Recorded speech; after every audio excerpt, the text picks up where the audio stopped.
guys, thanks so much for stopping by. It's Laurie. Let's go make a wreath. I'm starting my Patriotic rag wreath by using one of the 14-inch wire wreath forms from the Dollar Tree. For my fabric, I'm using about 2.5 yards of this red lightweight cotton blend that I already had on hand. For my white, I'm using a $1 yard sale find. This is actually a white eyelet fabric one-panel shower curtain. To mimic the blue and white stars on my wreath, I found this fabric tablecloth at the same yard sale, and it was also $1. I'm using this star ribbon that I found at Michael's for my bow, but the Dollar Tree has some really pretty ribbon that would work just as well. I noticed that most people who make a rag wreath, they either tear or cut their strips at 1 by 8 inches. But I want my wreath to be fuller, so I'm going to be cutting mine at 1 by 10 inches. To make my red fabric easier to work with, it's about 24 inches in length, and I have it folded in half. And I also have it cut to my 10-inch height. To start, I cut my fabric at the fold, and I made it 2 pieces. Then, by using the 1-inch lines on my cutting board, I cut my fabric into 1 by 10-inch strips. I do have a rotary cutter that would have made cutting these strips so much quicker, but I'm rearranging my craft room, and of course I couldn't find it, so I ended up using my scissors. When you're cutting your strips, if they're not exactly perfect, not to worry, because with this wreath, you won't be able to tell. For my white, I'm using the fabric eyelet shower curtain, and I want my edges to be irregular, so I'm going to cut away the hemmed sides. Just like my red fabric, I cut and folded a piece of my white. I cut it at the fold, so I had 2 pieces. I then cut my strips by 1 by 10-inch pieces. For my blue and white check tablecloth, I once again cut off the finished edges.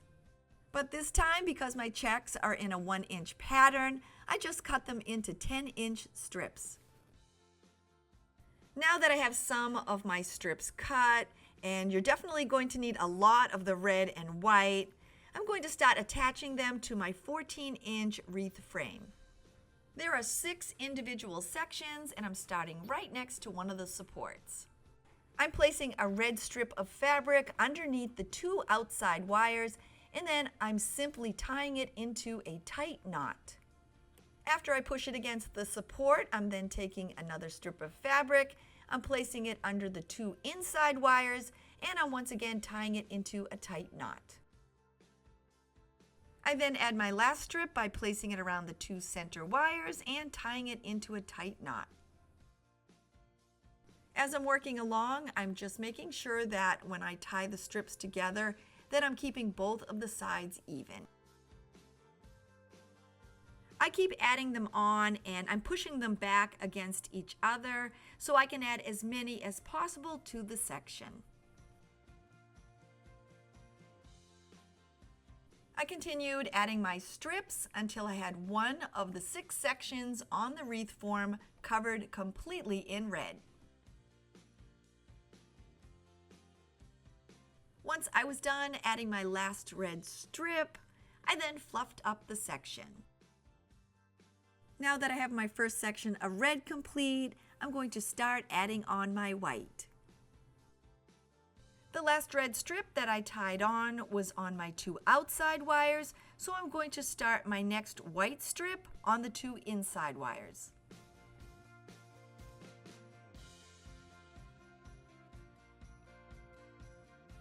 And now all I need to do is keep adding the white strips and pushing them as tightly as I can against the red until my white section is complete. I added my last white strip on the 2 outside wires, so now I'm starting my next section of red on the 2 inside wires. I'm continuing on following the same instructions until my red section is complete.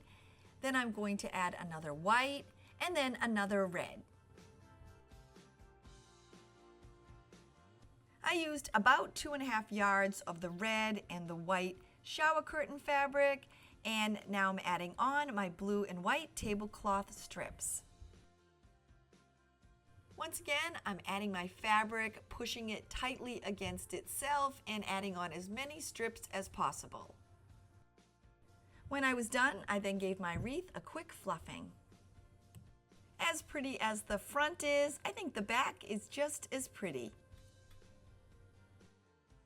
Some of my strips are fraying, and an easy way to help remove them is to turn the wreath upside down and give it a good shaking.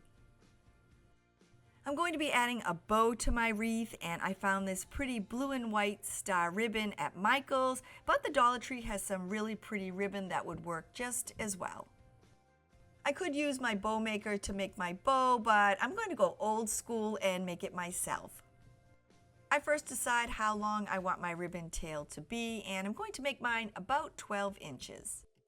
I then make a loop and measure it against my wreath.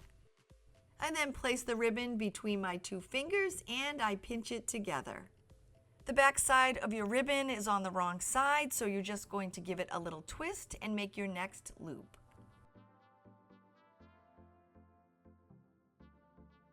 Now that I have my two loops, I like to make sure they're the same size.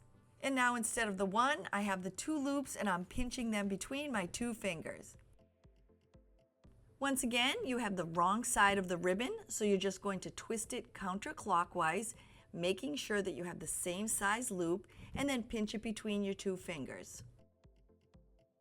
I'm making my next loop, and this one I'm twisting clockwise. So you're just going to alternate sides, one counterclockwise, and then your next loop is clockwise.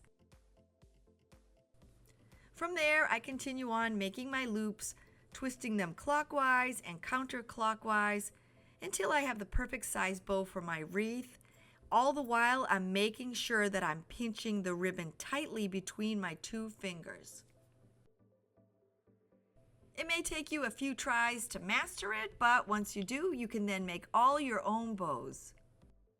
I had my friends and co-workers bring me in some rolls of ribbon, and they would be like, hey, can you make me a bow for this or a bow for that? So once you master it, you're probably going to be making a lot of different bows for your friends. I carefully transferred the bow from my right to my left because I'm a righty, and then I'm attaching the bow together with a piece of floral wire. I loop the wire over the center of my ribbons, and then I pull it tightly and twist it together in the back. Making sure you tighten it as much as possible will assure that the bow will not come apart. I then cut my tails at an angle and I fluff open my loops.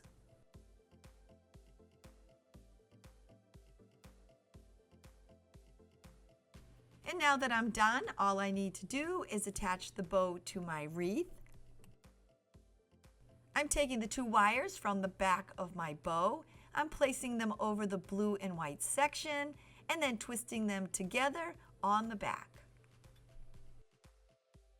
Once I'm done, my red, white, and blue Patriotic rag wreath is ready to hang.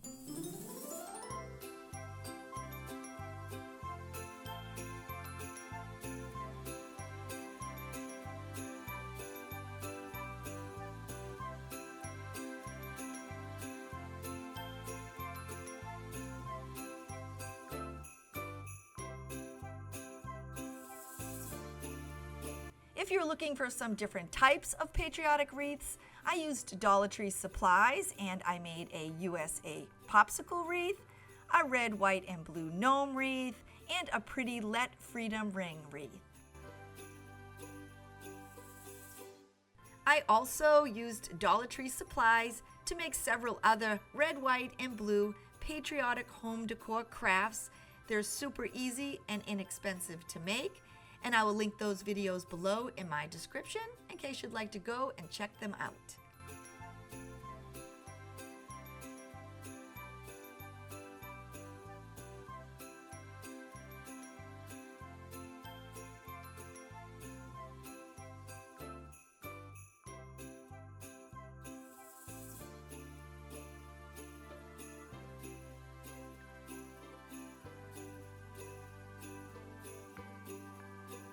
so much for stopping by and hanging out with me. I hope you enjoyed making these crafts. If you're new and you haven't yet subscribed and you're thinking, hey, I'd like to come back and hang out with her again, don't forget to click that little red subscribe button below. And you can even hit the notification bell. That'll notify you every time I upload a new video. I'll see you all very soon. Bye, everybody.